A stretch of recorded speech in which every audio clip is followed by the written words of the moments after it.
I'm trying to be thoughtful and pragmatic and just focus on San Francisco, not get caught up in what's going on outside of our city, because you could just do that all day long and then forget that you need to focus on clean and safe streets and the behavioral health crisis and getting our downtown, the heart of our city, back beating again. So I don't know if I'm doing anything super radical. We're just trying to be common sense and focus on getting results for the people. I am very pleased to introduce our moderator. 12-time Emmy Award winner Raj Mathai is the weekend news anchor for NBC Bay Area. He's among the Bay Area's most well-known journalists. He field anchors NBC Bay Area's breaking news and big event coverage. He will introduce our mayor. Please join me in welcoming to the stage Raj Mathai and San Francisco Mayor Daniel Lurie.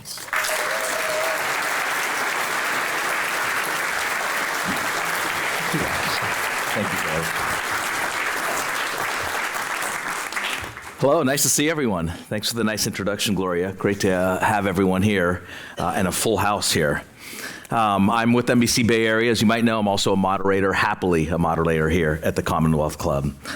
It's great to see a full house in San Francisco. I feel the energy. I know it's an emotional time in our country right now, so I do appreciate everyone being here on this day. And of course, all the people joining us online. There is something special happening in San Francisco. It is happening in real time. Despite some media reports out there, things are getting better here.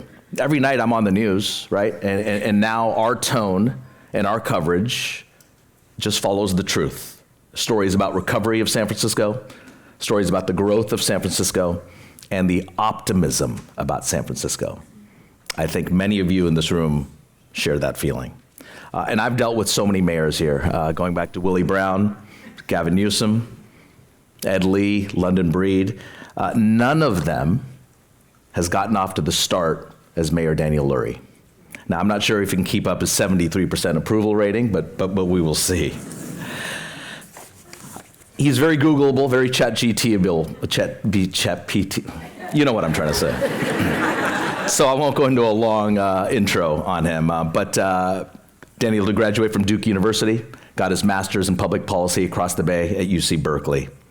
Lives here in the city, of course, born and raised here in the city, lives here in the city with his wife, Becca, and their 2 school-aged children. Ladies and gentlemen, please welcome the 46th mayor of San Francisco, Daniel Lurie.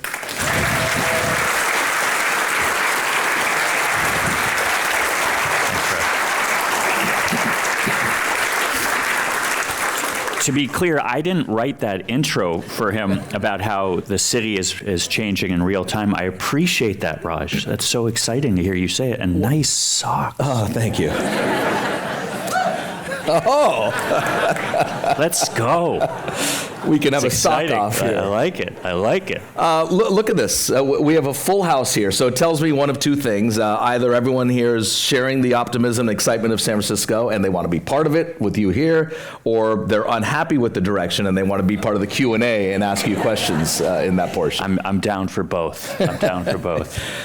I do want to address, of course, we're going to get into all things San Francisco, but I do want to address the current political climate right now in the country, the death of conservative activist Charlie Kirk. What does that tell you right now about where we are as a country? Well, let me just say what I said yesterday. Political violence and assassination is horrific. There's no place for it. I condemn it in the strongest possible terms. I think about it as you just said. My wife and I were raising 2 young kids. He had 2 young kids that no longer have a father. Whatever you think of where his views were, it's unacceptable. And you know, the assassination of some Minnesota representatives a couple of months ago. You know, we had a school shooting in Colorado yesterday. Like, you and I were talking backstage. What we need to do is have more Commonwealth clubs around the country. We need people to be in dialogue and to listen to people that they disagree with. I ran as a political outsider. You mentioned I'm born and raised here, but I ran as someone that was not tied to the old way of doing business. All due respect to everybody that came before me, but I did not climb the political ladder. And the one thing that I saw and I think appealed to people was that I said, I'm going to work with everybody. I don't want to get a 6-5 vote at the Board of Supervisors. I want to get, 9-2, 10-1, 11-0 votes, and we are getting that because we've changed the tone and tenor at City Hall. I walked down we're all on the second floor, the 11 supervisors, they're around the corner, and I walked down to their offices. I've done it all week. I did it in the first month. I would show up in their offices, and the staff would be like, what are you doing here? Like, why? They usually go to your office. And I've called every supervisor and talked to, I think, every single one over the last 24 hours. It's a new day of cooperation in our city in terms of at City Hall, and I think we need more of that across our country. And I think we can be an example. People will be like, "Oh, San Francisco, you all agree." Well, you all know that that's not true. So let's work together, and I'm going to do my part. Mr. Mayor, I am concerned, not just for you, but every public figure, based on what's happened, not just in the last 24 hours or recently, but for many months and many years here. Do you feel safe? You do so many public events. Have you changed or discussed your security detail? No, I think SFPD, does an incredible job taking care of the residents of the city and county of San Francisco. They look after me. We have a great team. I'm not going to change anything about it, about my routine. I think we have to be out there. We have to be talking to people. Of course, I think about it, and it's obviously concerning, but I don't have a whole lot of time to stop and think about it too much. I'm going to let the great men and women of SFPD look out for me and also look out for all of you. Yeah, and every elected figure or political activist. That's right. Out there. Let's talk about your first, 7 or 8 months now in office. And I've been thinking about it a lot because I've dealt with so many mayors here. What are you doing differently than London Breed and everyone else? When I was running, I studied up a lot and I knew about Dianne Feinstein as mayor. When Mayor Feinstein was mayor, she prided herself on walking the streets, getting out of the car, picking up trash, calling department heads and saying, "Oh, this is not going well." You can ask our, I think, really wonderful head of Department of Public Works, Carla Short. I call her 3 or 4 times a day. I said to her this morning, I was like, "Carla, you can hang up on me if you're tired of me calling." But I took her as a role model. I've told you before, I took how Mayor Bloomberg structured his office in New York City as a model in terms of when we walked in the front door of that building, we said, you cannot have one chief of staff for 58 department heads. 58 department heads were reporting into the previous chief of staff. That's too much for anybody. So we have 4 chiefs now who are working with departments, housing and economic development, public safety, infrastructure, public health, and that alongside our tremendous chief of staff, Stacy Slaughter. We did that differently. We set up our structure differently. But I think I'm taking examples from those 2 mayors for sure. By the way, Mayor Brown still walks the streets to this day. I'm sure you can see him right now walking up to Sam's. Might be in the back somewhere here as well. So I think I'm trying to be thoughtful in the relationships that we're building with the Board of Supervisors. I'm trying to be thoughtful and pragmatic and just focus on San Francisco, not get caught up in what's going on outside of our city, because you could just do that all day long and then forget that you need to focus on clean and safe streets and the behavioral health crisis and getting our downtown, the heart of our city, back beating again. So I don't know if I'm doing anything super radical. we're just trying to be common sense and focus on getting results for the people. Are you pleasantly surprised, or is this as expected, the start you've had in 8 months? Because things have gone pretty well for you, right? I've never done this before, so I didn't have like expectation. I didn't think, okay, what's September going to look like?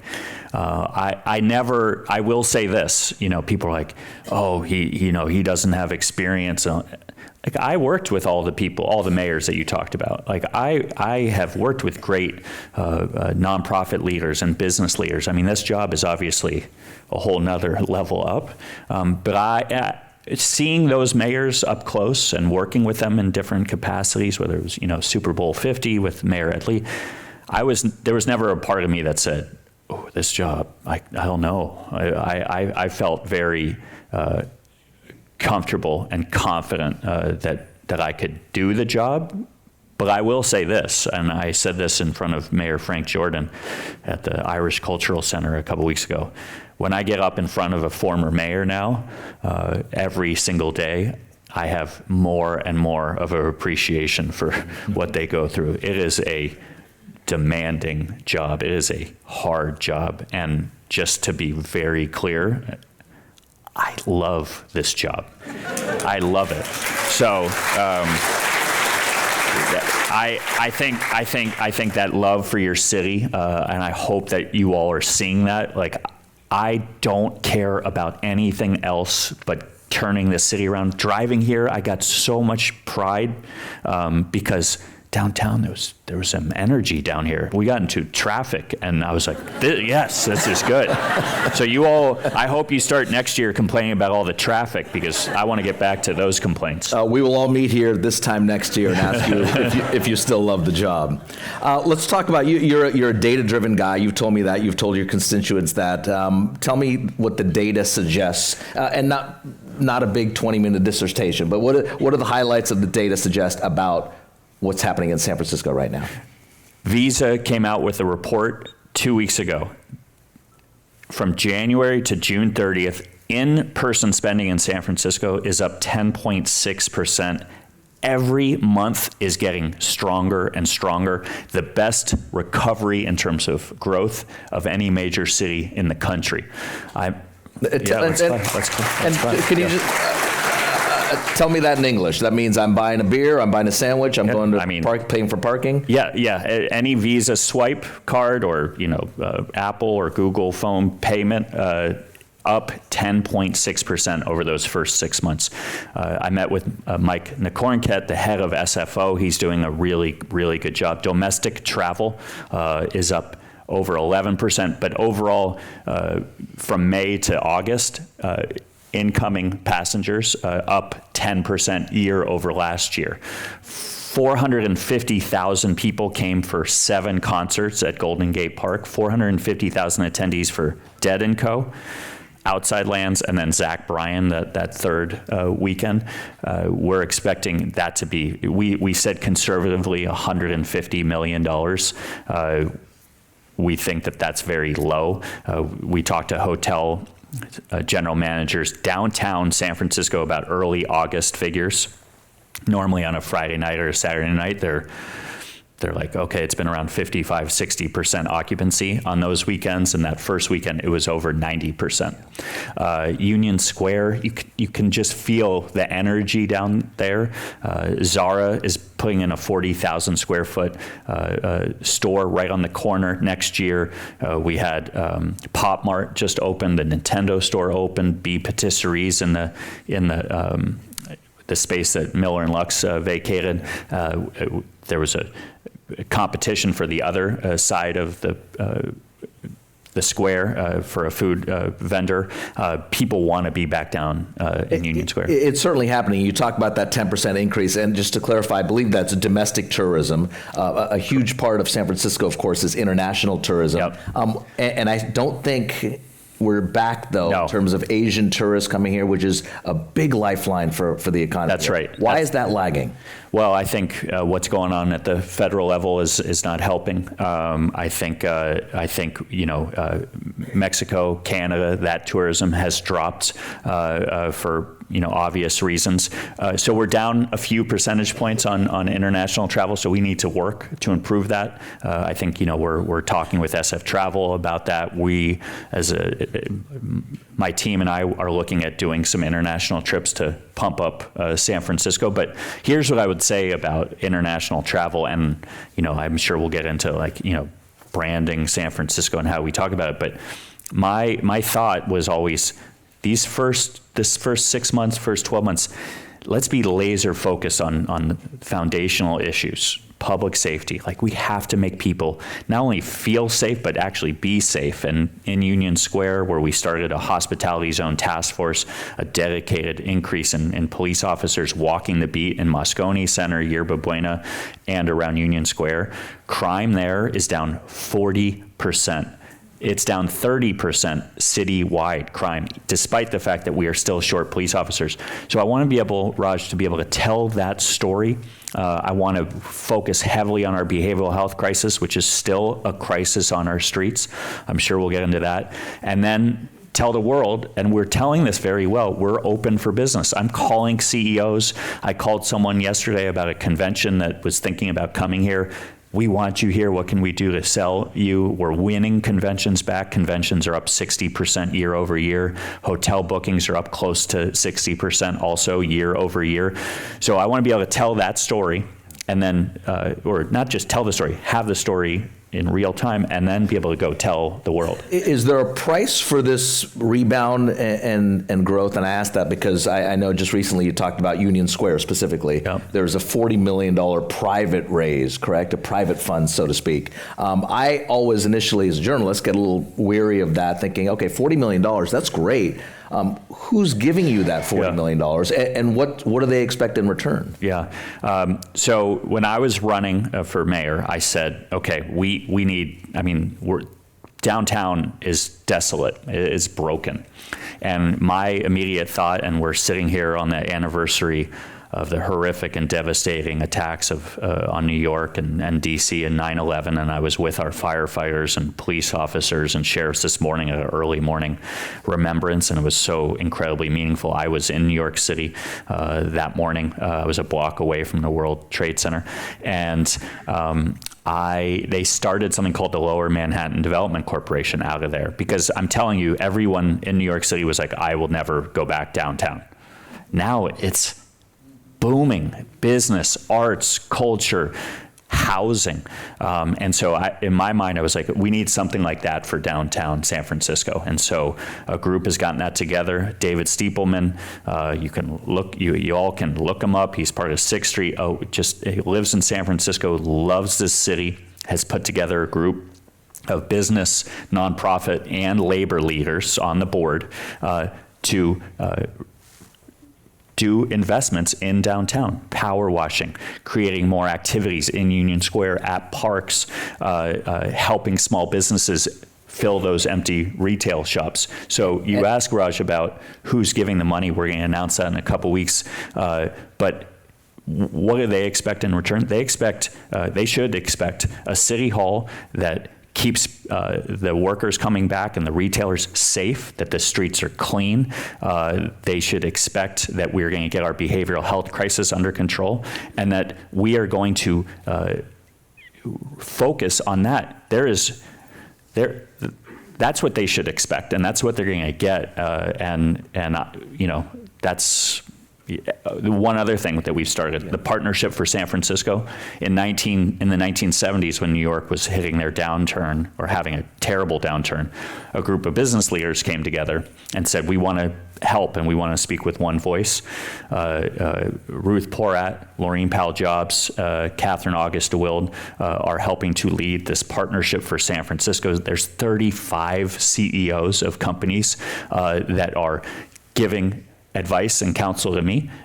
They're also pushing me hard. That is not a fundraising body, but that's a body that is speaking for that community And I will tell you, when I was running Tipping Point, we were always trying to get business involved. And we had some wonderful leaders, and Mark Benioff, and still do, Ron Conway. We had 2 people that you would call. Now, you have 35 people saying, I want to be part of San Francisco's revival. And so I'm really proud that those 2 entities have stood up. And it'll be very clear.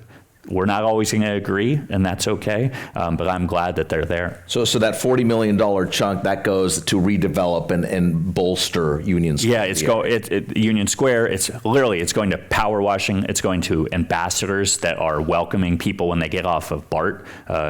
So they're investing in downtown. They're investing in making sure that when we get people back to the office 5 days a week, like Gap just did down the street. I went to their kind of relaunch of 5 days a week last week. The energy in that building is awesome. What Richard Dixon is doing at Gap is just transformed that company, a homegrown San Francisco company, back in the office 5 days a week.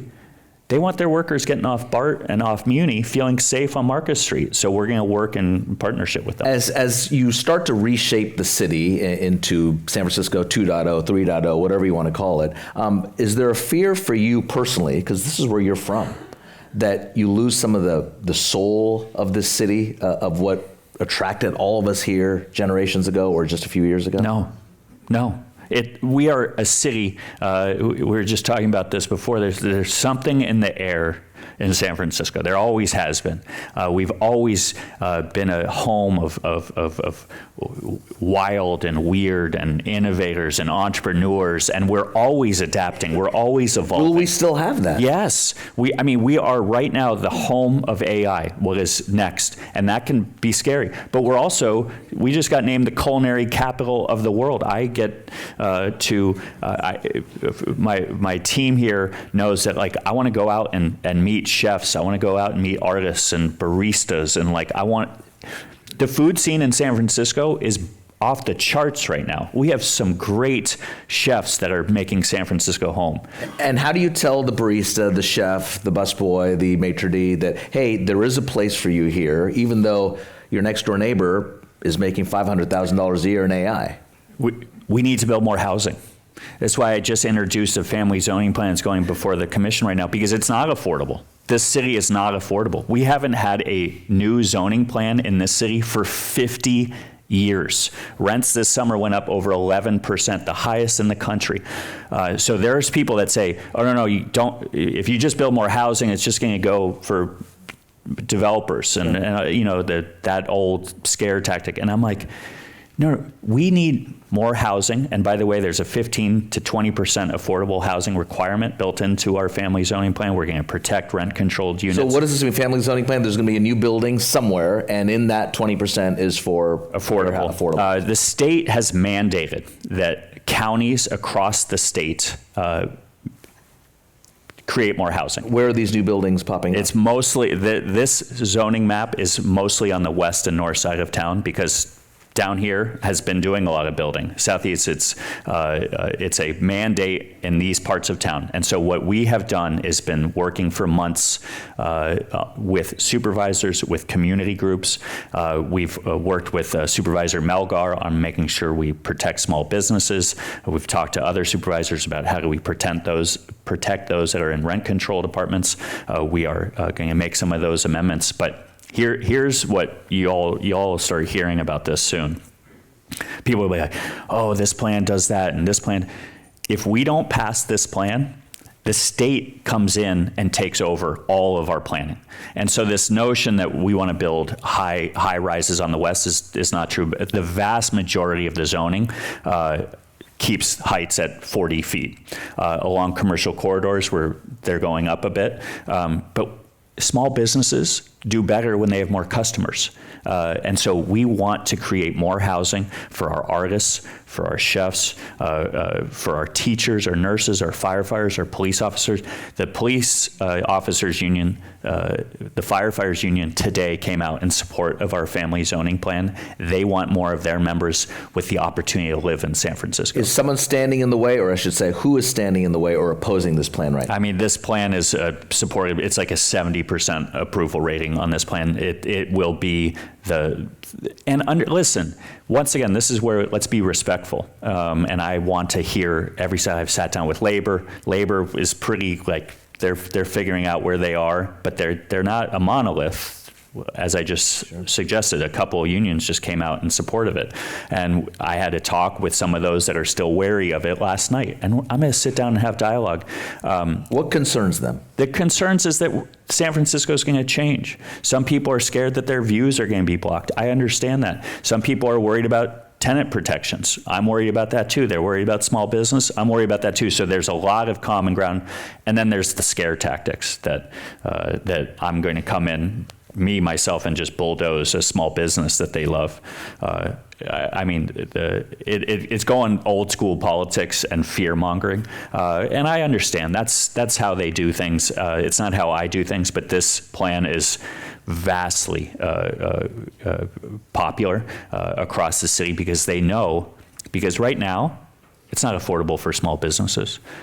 We don't have firefighters and nurses and teachers able to live here in San Francisco. So if we keep doing what we're doing, we're going to be in the same place. We have to adapt. We have to evolve. And yet, there is no question that we can keep our character and the best parts of San Francisco. What's next for this planning?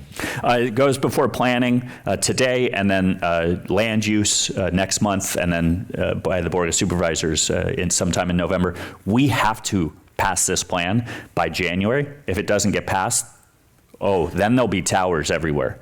That's what I am scared about. It's either we control our destiny. Why do you say that? Because the state in mid-January can bring in what's called the builder's remedy, which means all bets are off, and I don't want that. Would your critics say now you are also kind of fear-mongering by saying that? No, because that's actually written in stone. Like other cities have been sued and lost to the state, or some cities have sued the state, they lose, and they also get money pulled. So we can have transportation dollars pulled from us. So this has been going on for years, and we've had this Sacramento County fight, and so we want to take control. We want to own the process.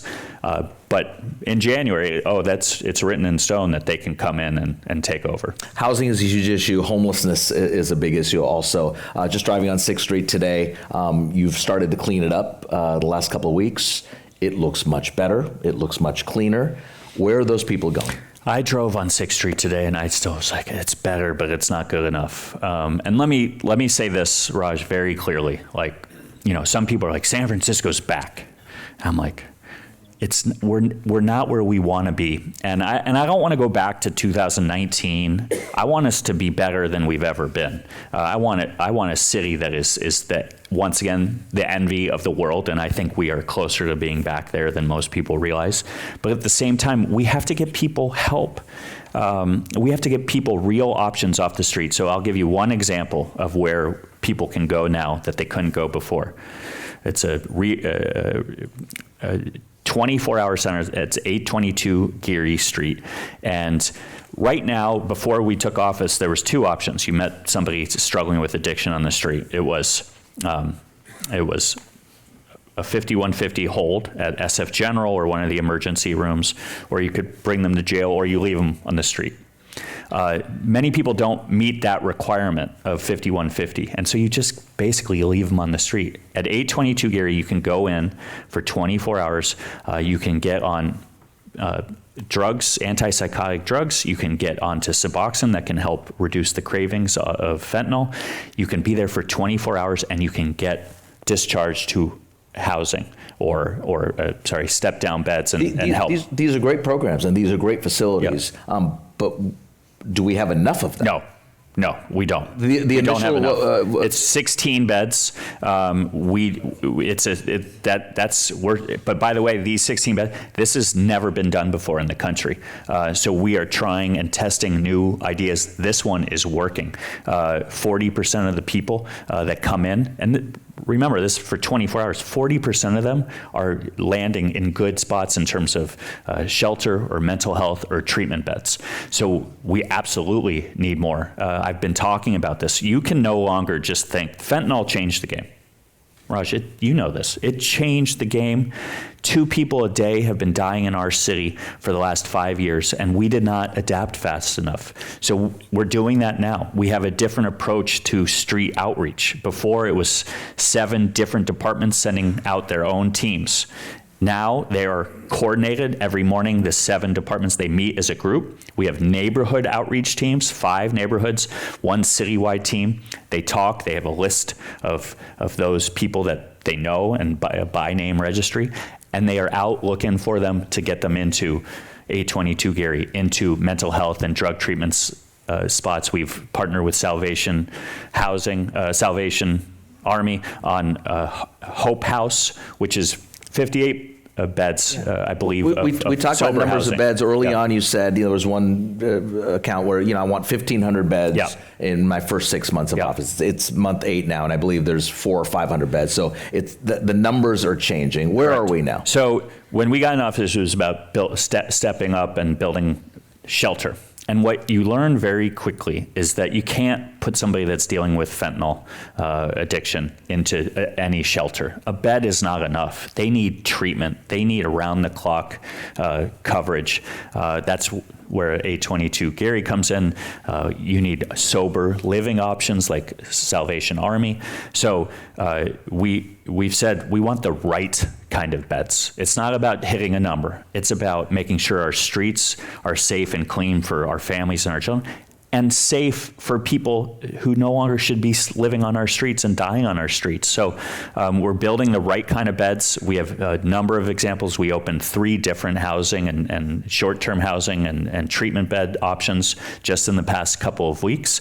And so I'm proud of the progress we're making, but I am not satisfied whatsoever. We still have a real crisis on our streets. Do you hear the criticism and the concern, maybe a better word for that, of you've taken these people from 6th Street, for example, and many of them have just gone to another part of town, gone into the Mission. And now the people in the Mission call us at NBC and certainly call you and say, wait a second, now they're in front of my house. Yep.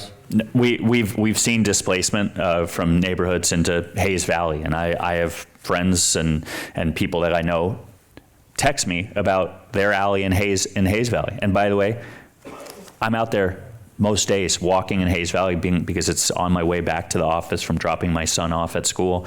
And it's not okay. It's not good. So yes, displacement is happening. I acknowledge that. It is absolutely true.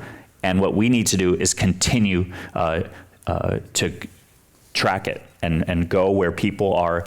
We need more officers to walk the beat. We need more beds and more recovery options and treatment options. We don't have enough of them right now. And so this is why I say, I'm clear-eyed about our challenges. The critiques and the criticisms are absolutely correct. But here's one thing I hear. Don't do anything. Let people, because they can get they know their dealer and that it's safe for them to stay there and use drugs there. If you move them, they might get drugs from another dealer and that might cause them to overdose. So that's an argument. And once again, respectfully, that's not going to work for me. I understand why some people might argue that, but I don't want people anywhere using drugs. And so I'm going to do my best to make sure the streets are safe, clean, and that we're getting people into help. You talk about inward focus, you said, when you first came into office. But if we can talk about the outward look, have things changed, the national and international narrative about San Francisco, in your opinion? Raj, we've done this before. Here's what I will say.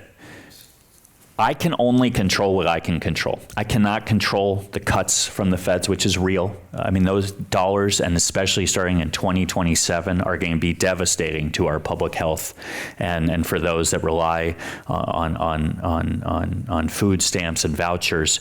Those cuts, we are figuring out how do we make sure we keep as many people enrolled as possible, because one of the key things that the federal government is doing is trying to make it harder to stay on these plans and making it much harder to sign up. And so we're going to, as the innovation and tech capital world, like how do we make that easier for people to stay on those? So I'm taking that as a challenge, but no, the federal cuts, the state cuts. By the way, the state's struggling too for many of the same reasons because of the federal government. But this is how I will also answer this question. We were spending a lot of money that was coming in from the feds during COVID.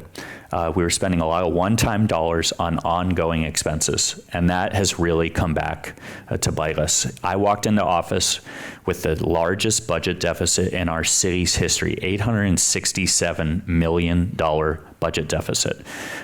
We took a big chunk out of that structural budget deficit. We took about $270 million of that out of our ongoing budget deficit, so I'm proud of that. We made really tough decisions this summer. We're going to have to make tough decisions again in the coming year.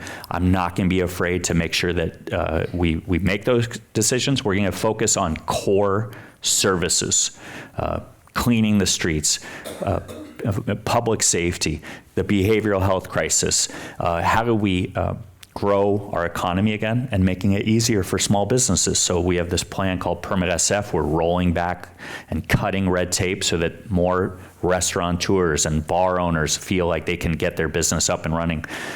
So we're going to attack the problem of lack of funding and lack of support by saying this: the only people coming to save San Francisco are San Franciscans. It's the only one. And I am going to be proud of all of our efforts. We have the ability to take care of ourselves to a certain degree. We would, of course, love more support from state and federal, but I don't know if we're going to get it over the next few years. We talk about federal funding here. The federal government is President Trump. Do you have a relationship with them, or a good relationship with him? Never spoken or met him or talked to him. It's interesting to see in this White House now, there's a lot of San Francisco influence, as you know, in this White House with David Sachs, San Francisco resident, Harmeet Dillon. Is there a way to work with them or and work across the aisle? Because that's something you pride yourself on.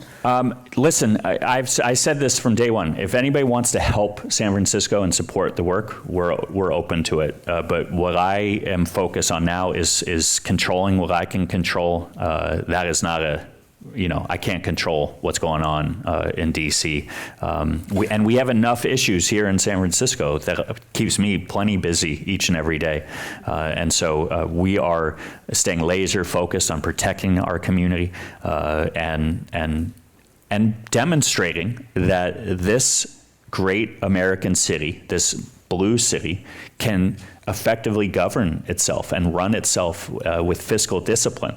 I think that's what the people of San Francisco want to see, and I think if we can do that, then good things will come. We're going to talk about the hype, and much of it is hype, much of it is actuality, and it's happening. It's the AI boom here. Can we solely focus on that to pay our bills and to recover San Francisco? Is anyone else coming into town? Well, I think we need a broad-based recovery, and I think first off, you know this, and you probably all know this too. Tourism is our number one industry, and so we need to lean into that. So that's where, if we have an incredible NBA All-Star Game weekend, Raj, I know you're a big sports fan. It just came out today. We got $328 million of economic impact from that week and weekend of events. We have Super Bowl 60 coming. We have 6 World Cup matches coming. All of that drives revenue. These concerts are driving revenue to our city. We should absolutely lean into being the home of AI. If you go to any other city on the planet and you said, hey, I'd love Anthropic to be in my city, they'd be like, yeah, I want that. Okay, I want OpenAI. Yeah, I'd love that. I'd love Salesforce. Okay, Coinbase has just moved back to San Francisco and opened an office. They're all in San Francisco. Like, we have all of those companies. I mean, people around the world, mayors around the world tell me like, oh my God, I wish I had what you had. Like, so we are the envy. The innovation ecosystem is greater here than anywhere else on the planet. So we should absolutely lean into that. But I also want to lean into our Ruth Asawa exhibit at SF MoMA, which is generating tons of economic impact for downtown. And so our arts and culture, our music, our restaurants, I've said it, like all of that together is going to lift us to new heights. You've led that Super Bowl committee 10 years ago, 2016. Now it's coming back in 2026. So the game's 40 miles away, but this kind of becomes the cultural headquarters, correct, of the events. The NFL experience is here. The parties are here. You know, there'll be parties in San Jose, and I hope in Oakland too. But we have the vast majority of the events leading up to game day. What are the challenges? Because you've sat in that seat before of bringing the Super Bowl here and doing it successfully. And maybe the better question is, what can we do different or better this time around? What would you suggest? I think we have a great team. I think we're the only city in North America that's going to have the Super Bowl and World Cup in the same year. That's really exciting. I think, we've talked about the leadership there. I think she's doing a great job. It's always about making sure that we keep people safe, that we get people back and forth on transit really easily. I think that was one of our best accomplishments. That stadium had only been open 2 years, and people were worried about traffic, and we were able to get people down and back really easily. But I think I haven't been involved much in the planning at the Bay Area Host Committee. But here's what I'd say: we're ready. My focus is on, we got Laver Cup this weekend, or next weekend. We got Dreamforce coming. We have some major conferences, and I think if we can do those well, we're going to be able to pull off Super Bowl 60, and that economic impact is going to be another huge boon for our city. I have talked to actually a couple of restaurateurs, well-known restaurateurs, who said they're already booked out for Super Bowl parties and World Cup parties. See, he's doing my job for me. Let's go ahead.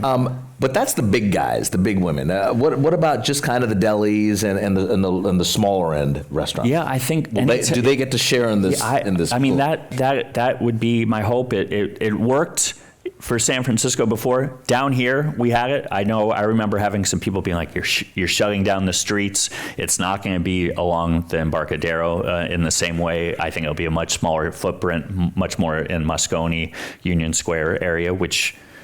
You're talking Super Bowl here? Talking about Super Bowl. Yeah. I'll tell you what's changed. You asked about what's different, and I probably didn't give you a great answer. I mean, what's different is back then, I remember we had supervisors being like, Super Bowl, we don't need the Super Bowl. That's like, we were on top, and people forgot. And this is what I've been saying is, like, we took things for granted. There's no one saying, "Oh, I don't want the Super Bowl now." Like, we should never have said that. When you're leading, you invest in your lead. When you need visitors to come, you better invest in World Cup. You better invest in Super Bowl. And so it's a different time in our city, and we're going to welcome the world. It gives us a chance to tell our story again. And it's not a hard sell, but we have to sell in a way that we never did before. Our elected class took San Francisco's greatness for granted.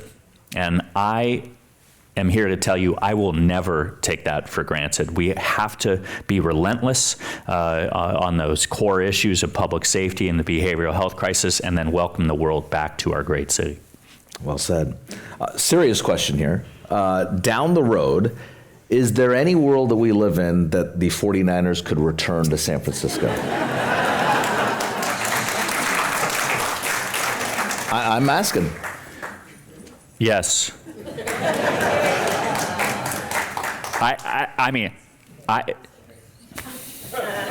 Raj, why are you trying to get me in trouble? I thought this was a friendly chat. I don't. It's not happening in a matter of years, but never say never. We got some great questions from the audience, a bunch. So if you don't mind, we'll get through this. A Q&A. This is always one of our favorite parts. What is the outlook for the Westfield Mall site? Auctions have been called off at least twice for each of the bidders. What is the outlook for Westfield? You know, one reason they've been called off is because the longer they hold on to that property, the higher in value it goes up. I mean, we have people like Hines, who developed the Salesforce Tower, put in an application to build an even taller tower right here, a couple blocks from here. People know that the comeback is on, and so I don't have insight into that exact case. Everybody's like, what are you going to put in the mall? And I was like, you don't want me deciding what goes in a mall. What you want my administration doing is creating the conditions for success so that everybody wants to be in that mall. But let's be very clear. Everybody's like, retail is dead or different. Go to Stonestown. Go to Japantown. They're packed.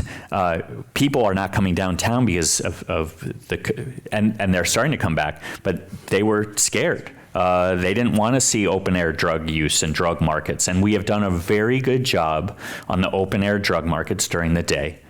We still have a problem at night, and we still have a problem on weekends because of the short staffing. But we are getting stronger each and every day. And I think if we can do what I've been talking about the last 30 minutes, Stonestown has a great chance for revival. Westfield. Westfield. Question. If the current administration, federal administration, Trump administration, sends military forces into San Francisco, what will be your response?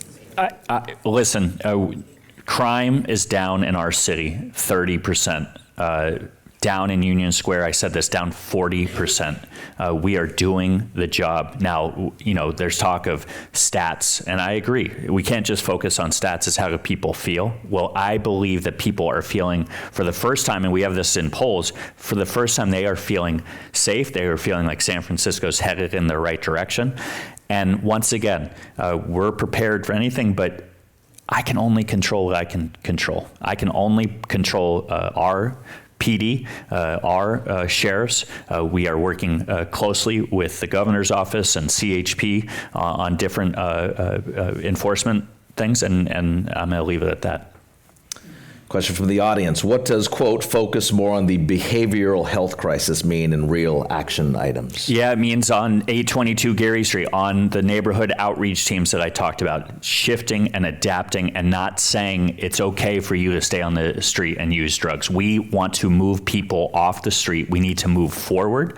We don't want to pass somebody by. I try, and I'm not always successful, not to pass somebody that's in a bus shelter, stooped over, or using without getting up and saying, you can't do this here anymore. We are not going to tolerate it. We are opening up more, sober options. We are more treatment beds, and we have to do more of it. So I think those are some concrete things that we're doing. If you walk by or drive by, will you talk to that person? Always, every single day, every single morning. I walk. Raj, I did an event at Chase the other night with a bunch of entrepreneurs and innovators, and I got word that 16th and Mission was lively. And I went there. Tell me, lively meaning drug users. So I drive to 16th and Mission, and there is open vending. I got out, and I was there for 30 to 45 minutes talking to people, telling people you can't do this, is not legal what you're doing. And some people were selling, stolen goods. Some people were there scouting for dealers. Some people were using. I got down and talked to a guy who had this incredibly awful open wound, and he started crying when he was talking to me. Raj, I'm telling you, I do this every single day, and so many people I talk to, they start crying when they're talking to me, because this is not a life that they dreamed of for themselves. They don't like it. They're in pain. This fentanyl is not a happy drug. It's not a drug. People wake up in pain. This thing has a grip on them, unlike the likes of which we've never seen in terms of a drug. And people don't want to be out there. Although this one guy said to me, he goes, it's actually not that bad out here. And I was like, we have failed him I have failed him, and we are not going to continue to fail. We're going to try everything in our toolkit to get people the help that they need, and we have to go hard at those that are dealing fentanyl. We had an operation here in Soma and in the Tenderloin last week where we arrested 60 people. 34 of them had outstanding warrants. Many of them were dealing drugs. We're trying to send a message loud and clear to the country and to the world that you don't come to San Francisco to deal drugs anymore, and you don't come to do drugs anymore, and you don't come to sleep on our street. And that message is slowly getting there, but we have to deliver it. And we have to we're always going to lead with our compassion and our values, but that guy crying with an open wound, that's not compassion. You answered this to a certain degree, but a lot of questions about housing, so I'll ask it for the audience here. The upzoning plan encourages the demolition of existing homes and residential streets and their replacement with high rises. I'm just reading the question. That will resemble a city like Houston. You want to just answer that? Yeah, it encourages demolition. I mean, it's you. When you're scared, I understand that you fall back on like scare tactics and you know, the vast majority of the zoning, the family zoning that we are doing, you can't go up above your current height. What you can do with something called density decontrol is your single family home, you can turn into 2 units if you want, or 4 units, but you can't go higher. And we've told people that really oppose this plan over and over again, and they still go to meetings like this, and they show pictures of high rises in the Sunset or the Richmond, which are, it's not true. Now, listen, I understand people are scared, they don't want their neighborhoods changed, but the last time there was a zoning plan, 50 years ago, we downzoned. We went down. This is not, a city needs to keep growing or you die. And we're at like 3.9% vacancy rates in terms of rentals. Like, we need more housing. If we are going to keep working families here, if we're going to keep anything resembling affordability, we need more housing because it's not affordable now. That's the amazing argument. You're going to make this city unaffordable. We got an affordability crisis right now.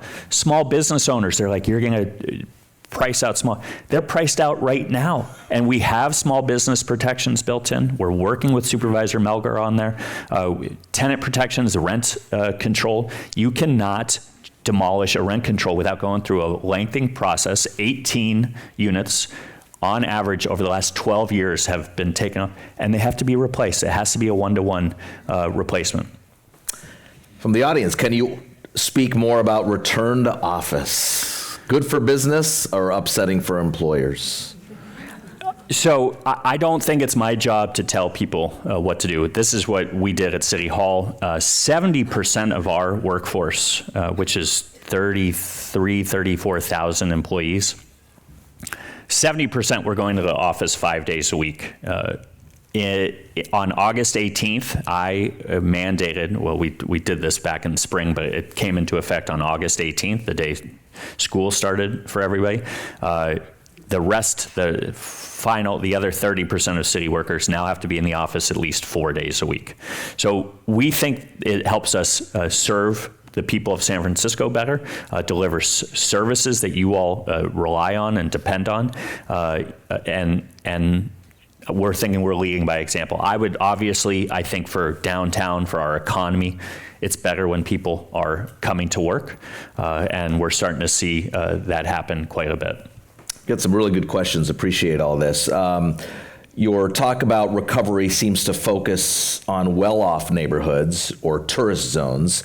Building has stalled in the Bayview. What is your plan to help these type of neighborhoods? Yeah, I mean, first off, the family zoning plan was mandated for this part of town that we talk about, and we have done quite a bit of building here in Soma.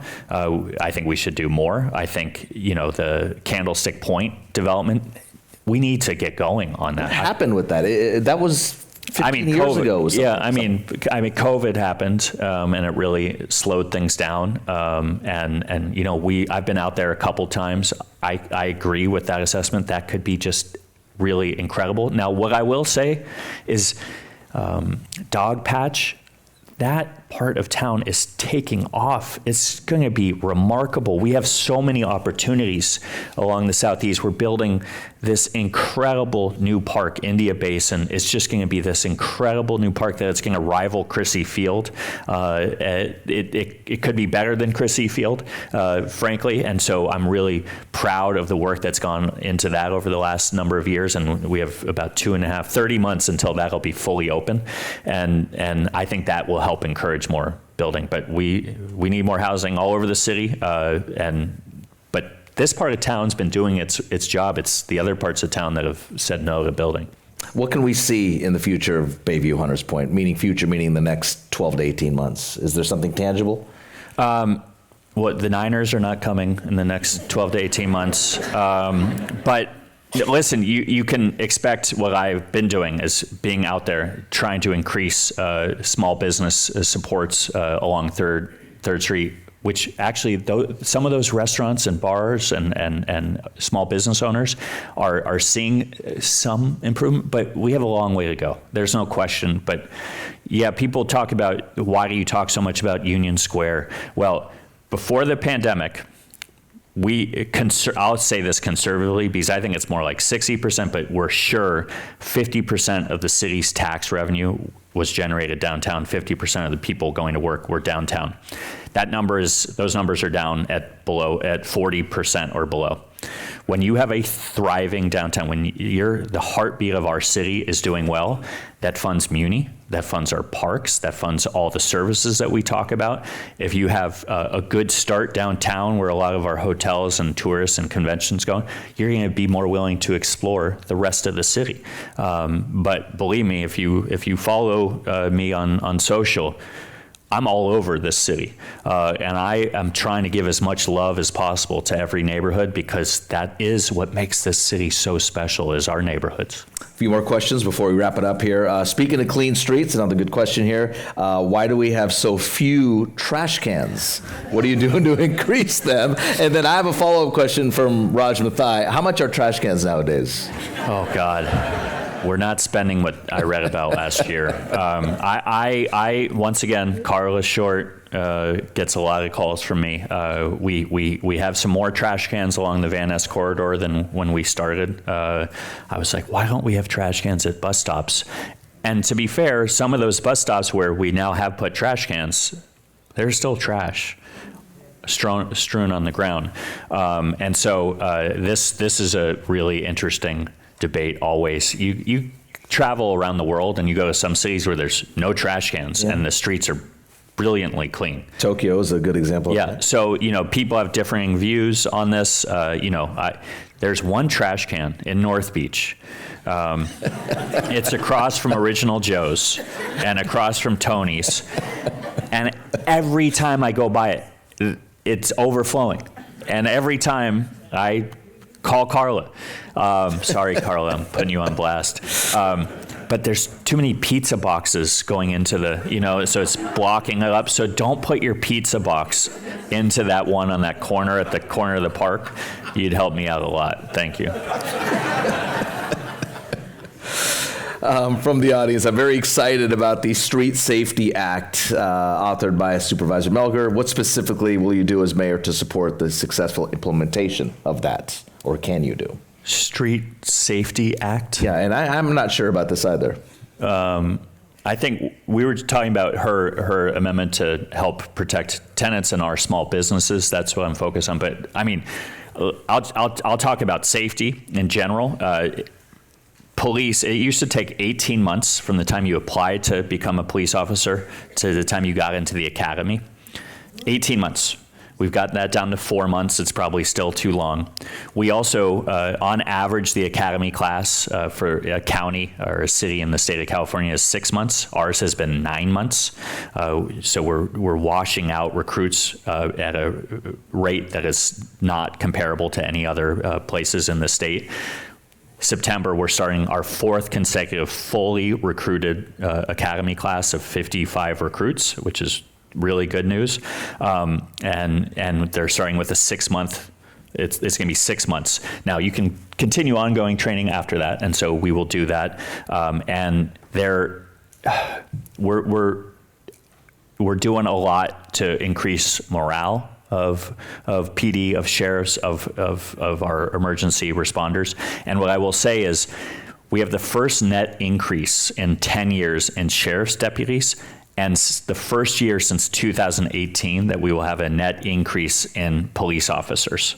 It's not at the pace that we need to get to, but it's a start, and we're doing everything in our power to make sure that we staff that up. When can we get to full staffing? I know there's no magic ball here that you can look into, but are we thinking a year from now, 4 years from now? No, this is a 3 or 4 year probably minimum. But here's what I will say. We're also using tools like our real-time investigation center that just opened. We're using drones as a first responder, so a crime happens and we can safely apprehend people. Car break-ins are at 22-year lows. Car thefts are down considerably as well. So there's a lot of technology that we can do. So police, sheriffs, and they're also working together in a way that is really incredible, along with our incredible district attorney, Brooke Jenkins. We're working as a team on these issues in a way that the city hasn't seen for quite some time, and so I'm really excited about that, and we're driving crime down.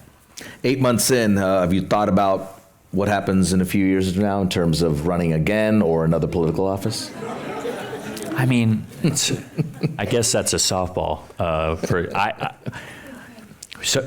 I get home, and sorry to my wife, but she's like, "So how was your day?" I was like, I don't even know what just happened. I don't honestly. It's what time is it? 12:45. I don't know what I'm doing at 1. The idea that I would think about anything beyond this is crazy. Now, I will say, like, I want to succeed in this job, and I think that that's going to take more than 1 term. I think that takes 2 terms. A day in the life, is there a day that the wife and kids say, you know what, can you block 1 day just for all family or non-mayorals? I just asked the team about an hour ago during we do a week ahead planning thing. I was like, can we find a day off? And by that I mean a Saturday or a Sunday, because those Saturday and Sunday this past weekend was wild, and maybe September's wild for everybody, right? So I forgot that it's September. Every month has felt like September since we took office. But once again, I love it. I had a day on Monday, started at 6 a.m. with phone calls, and it ended in the Mission District at 9:30. I got home. I brought my son actually stole half of my burrito. He gets home late from soccer or baseball practice. My daughter's at ballet. She gets home late, so that's good. I get to see them whenever I get home. But oh my God, I don't even remember what I was saying. Oh, the day in the life, and my son was like, how'd it go? And all I knew was I had more energy at 8:30, at 9 o'clock than I did when I started the day. Like once again, the surprise to me is just how much I love this job, and I get energy from it. And you're going to have a mayor that is relentless. Those approval ratings might not last, but my joy will. So.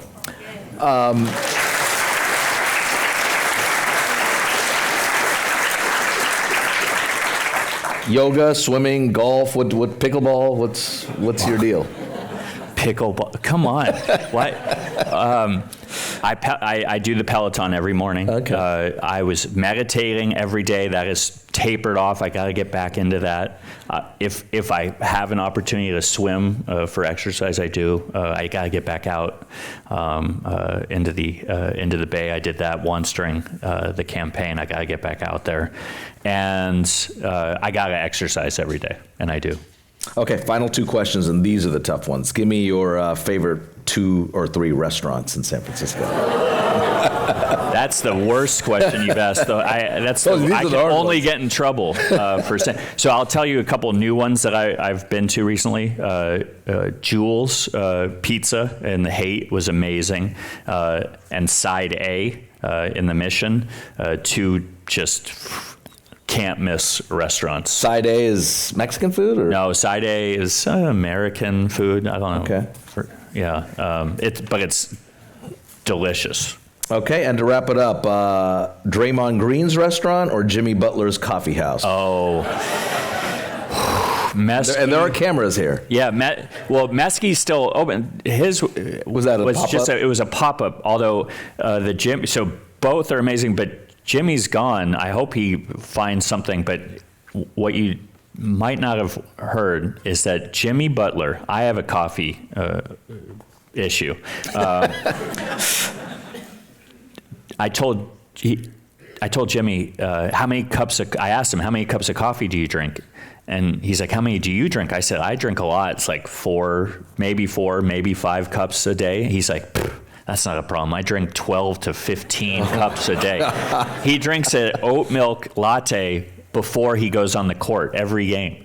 But he was great. That his coffee, it's a little pricey. Yeah. A little pricey, so it's not sustainable, but it was pretty good. Mayor Lurie, thank you for your Thank you time. very Thank much. you for Appreciate it. the dialogue.